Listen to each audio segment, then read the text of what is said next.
महात्मा गांधी का जीवन सत्य और साहस की एक अद्भुत कहानी है। उनका जन्म 2 अक्टूबर 1859 को पोरबंदर, गुजरात में हुआ। यहाँ से प्रारंभ होती है उनकी जीवन यात्रा, जिसमें उन्होंने न केवल व्यक्तिगत विकास किया, बल्कि देश की स्वतंत्रता के लिए संघर्ष का मार्ग भी प्रशस्त किया। गांधी जी के पिता करमचंद गांधी एक दीवान थे, जबकि माता पुतलीबाई धार्मिक और करुणामय विचारों वाली थीं। इसी पारिवारिक पृष्ठभूमि ने उन्हें सच्चाई और अहिंसा की गहरी समझ दी। गांधी जी का बचपन एक साधारण लेकिन शिक्षाप्रद अनुभव रहा। उनकी शिक्षा औसत थी, लेकिन उनमें ईमानदारी की गहरी भावना थी। 13 वर्ष की उम्र में उनकी शादी कस्तूरबा से हुई, जो उनके जीवन भर की साथी बनी।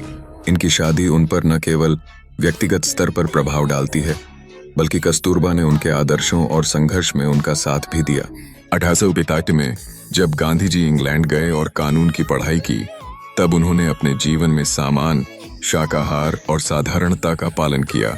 दक्षिण अफ्रीका में गांधी जी का संघर्ष अत्यंत महत्वपूर्ण था। 1838 में एक मुकदमे के सिलसिले में जब वे दक्षिण अफ्रीका गए, तो वहां के रंगभेद और अन्याय ने उनके जीवन में एक बड़ा मोड़ ला दिया।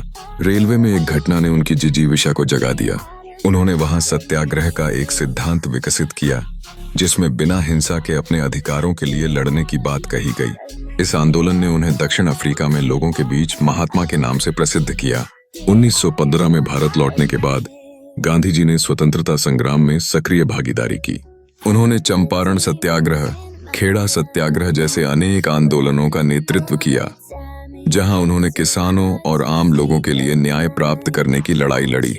इन आंदोलनों ने केवल उन्हें नहीं, बल्कि पूरे भारत को जागरूक किया।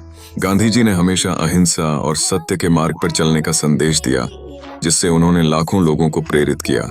महात्मा गांधी का जीवन न केवल स्वराज के लिए समर्पित रहा, बल्कि उनके आदर्श आज भी हमें प्रेरणा देते हैं। उनका जीवन सत्य, प्रेम और अहिंसा का एक जीवंत उदाहरण है। आज भी भारत और विश्व में उनके सिद्धांतों का महत्व है। इस प्रकार महात्मा गांधी का परिचय उनके आत्मिक और साहसिक सफर के रूप में जीवित रहेगा।